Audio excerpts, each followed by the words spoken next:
नमस्कार। आज हम एक बहुत ही दिलचस्प विषय पर बात करने वाले हैं। जी हाँ। श्रीमद् भगवद गीता का 14वां अध्याय। गुणत्रय विभाग योग। हाँ, गुणत्रय विभाग योग। हमारे पास इसका एक सार है और कोशिश रहेगी कि इसके गहरे मतलब को समझें। बिल्कुल। और ये अध्याय बात करता है उन 3 गुणों की, सत्व, रजस और तमस। हाँ, जो कहीं ना कहीं हम सबके जीवन को, हमारे स्वभाव को, हमारे कर्मों को, यहाँ तक कि अगले जन्म को भी प्रभावित करते हैं। अच्छा, मतलब ये इतने शक्तिशाली हैं। हाँ, अनजाने में ही सही, पर इनका प्रभाव बहुत गहरा होता है।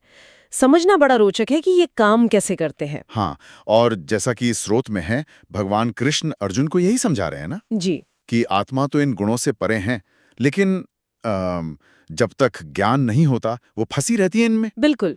इनके जाल में उलझी रहती है, कह सकते हैं। तो चलिए फिर खोलते हैं इन गुणों की परतें। पहला है सत्व गुण। ये तो नाम से ही काफी पॉजिटिव लगता है।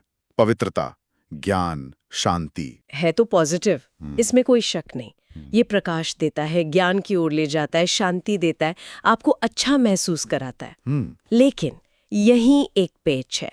स्रोत इशारा करता है कि इसी सुख और ज्ञान से लगाओ। लगाओ। अच्छा, हाँ, मतलब मैं कितना ज्ञानी हूँ या मैं कितना शांत हूँ, ये भाव भी एक बंधन बन सकता है। अरे, मतलब अच्छाई भी। हाँ, जैसे सोने की बेड़ियां है तो सोने की, पर है तो बेड़ियां ही, बांधती तो है।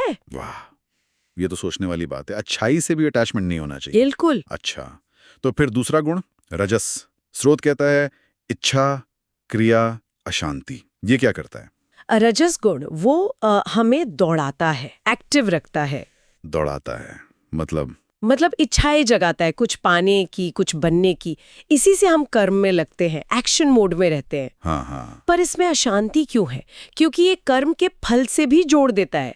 हमेशा एक बेचैनी रहती है। क्या मिलेगा, कितना मिलेगा? हाँ, और चाहिए, कब मिलेगा? लोभ, महत्वाकांक्षा, वो जो कभी न खत्म होने वाली दौड़ है ना, वो रजस की ही देन है। मंजिल कम, थकान ज्यादा। समझ गया। और फिर तीसरा, तमस गुण। आलस्य, अज्ञान, मोह।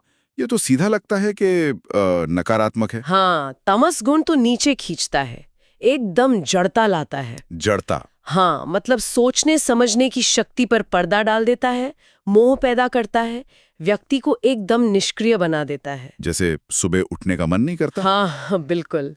वो आलस, काम टालने की आदत, अरे छोड़ो क्या करना है, ये सब तमस के ही लक्षण है। ये ज्ञान के प्रकाश को जैसे रोक देता है। तो मतलब चाहे सत्व की सोने की बेड़ी हो, रजस की लोहे की या तमस की शीशे की, ये तीनों ही किसी न किसी तरह बांधते हैं। बिल्कुल सही। तो क्या इनसे छूटने का कोई रास्ता ही नहीं? स्रोत में गुणातीत अवस्था की बात है। ये क्या चीज है? गुणातीत मतलब गुणों से अतीत, गुणों से परे हो जाना। परे कैसे? ये वो स्थिति है जब व्यक्ति इन तीनों गुणों का खेल देख रहा है, समझ रहा है, अपने अंदर महसूस भी कर रहा है शायद, हाँ। पर उनके असर में बह नहीं रहा। वो एक साक्षी बन गया है। साक्षी। हाँ, भगवान कृष्ण कहते हैं कि ऐसा व्यक्ति सुख, दुख, मान अपमान सब में सम रहता है। उसे न कुछ पाने की खुशी होती, न खोने का गम। वो बस अपने स्वरूप में स्थित रहता है। ये तो बहुत बहुत ऊंची अवस्था लगती है तो लेकिन क्या इसे पाया जा सकता है? श्रोत कहता है कि भक्ति भक्ति इसका मार्ग है, सिर्फ ज्ञान से नहीं। हाँ, श्रोत भक्ति पर बहुत जोर देता है। भगवान कहते हैं कि जो बिना किसी और इच्छा के पूरी श्रद्धा से सिर्फ उनकी भक्ति करता है, अनन्य भक्ति जिसे कहते हैं। बिल्कुल अनन्य भक्ति, तो वो इन तीनों गुणों की पकड़ से अपने आप ही छूट जाता है। अपने आप। हाँ, और ब्रह्म स्वरूप को पा लेता है, मतलब मोक्ष।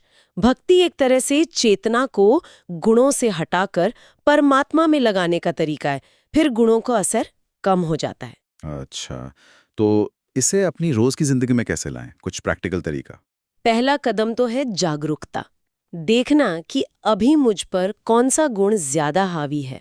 मतलब सेल्फ ऑब्जर्वेशन। हाँ, क्या मैं शांत हूँ, सत्व, या बेचैन और भागदौड़ में हूँ, रजस, या फिर एकदम सुस्त और कंफ्यूज्ड हूँ, तमस। फिर कोशिश करनी है सत्व को बढ़ाने की, जैसे सात्विक खाना, अच्छी किताबें पढ़ना, ध्यान करना, अच्छे लोगों के साथ रहना। और रजस तमस को?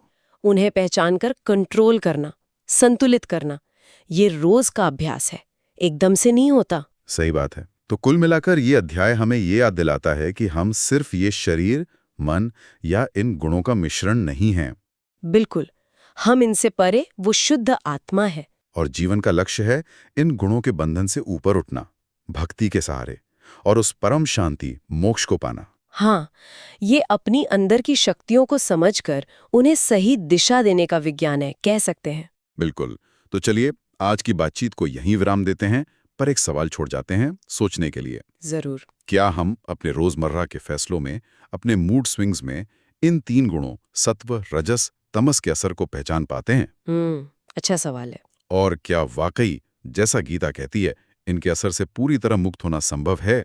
इस पर सोचना शायद हमें अपने बारे में कुछ नया सिखाए। बिल्कुल, मनन करने लायक बात है।